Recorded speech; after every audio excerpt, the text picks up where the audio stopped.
Sorry, Kevin. What did you see going on with Glass now, and why did you leave him in as long as you did? Well, just, I think it was ultimately kind of a lack of strike throwing right there. I looked up at one point, I think he was 37 strikes, 37 balls. That's not ideal, especially against an offense like this that can really capitalize on the free passes. So that crept up. The inning, the at-bat with Muncy right there, just was, hoping that – felt like he was the best guy to get a strikeout. We needed a strikeout after we weren't able to hold the runners. Mookie at second base when he got to second and third, and felt like Glass still with with his stuff was equipped to get a strikeout. Ended up getting a ground ball. Yanni made a great play, but Mookie just a tremendous jump. Right. So you were good with him getting into that inning, though. No problem taking him out early or anything. Yeah, no, I was fine with it, man. Look, it's not ideal. We come back and make it 2-1 after KK's home run, and then walk. That's not ideal.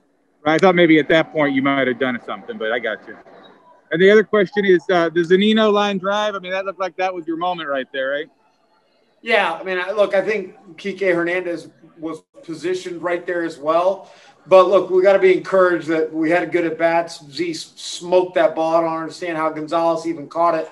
And you never know. Maybe it's too hot coming up or checks up or something. That would have been nice. But we had some good at bats off Gonzalez. Gotcha. And just last thing, disappointing, but is it also discouraging in any way? Not discouraging, disappointing. Yeah. We bounced right back like we've done multiple times this year, and look to find a way to win a game tomorrow. We got Blake on the mound, which is very, very encouraging. So no, we'll be good. We'll go to Juan Toribio. Kind of back to the pitching. What went into the decision of going with Yarbrough there in the fifth? Well, just we like Yarbs as being a good matchup against the lineup when they go right and left and kind of stagger it.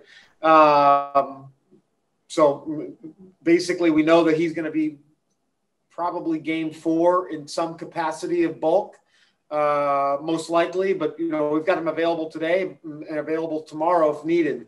I think he only threw like 17, 18 pitches. So the plan was always just get out of that inning and then go to Fleming? Or did it just kind of change based on what happened in the inning? Yeah, I think when they scored, we were going to send Yarbs back out there. We'll go to John Romano.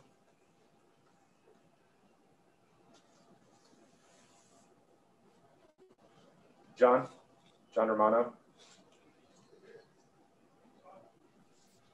Kevin, the reputation, the numbers of the Los Angeles lineup, but just seeing them in person, how impressive is that group of hitters? Well, they're very talented. We didn't do ourselves any favors with the walks.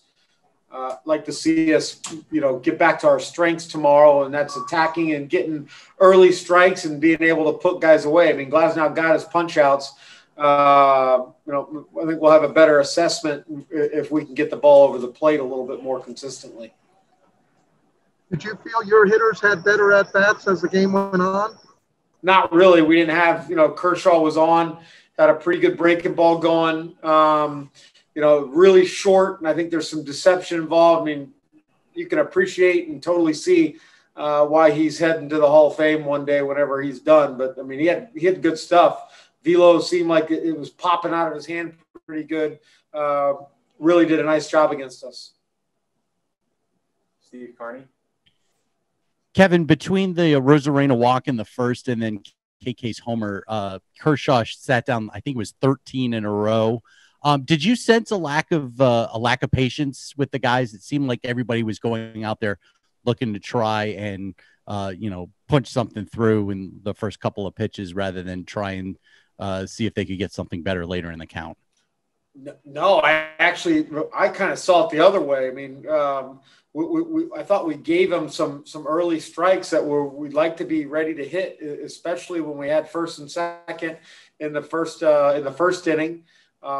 He's not a guy that you want to go too deep in the count with. I mean, he had good stuff, and he commanded the ball. I mean, I haven't gone back and looked, obviously, but from our side view, it looked like everything was right at the knees to make it really tough. We'll go to Jesse Rogers. Cash, sorry, couldn't hear the beginning. After the back-to-back walks, did you think about pulling Glasnow? What was your thinking at that moment there? Just trust that he had plenty of stuff to keep us right there. You know, the walks are definitely not ideal. Glas would be the first to recognize that. But, you know, we didn't do a good job of holding the runners on. We can't let them just double steal right there. And then when they got over to Muncie, like I said, I felt like we needed a strikeout. And there might be nobody better to equip to get a strikeout right there than Glas. Thanks, everyone, for your questions. Thanks, Kevin. Great.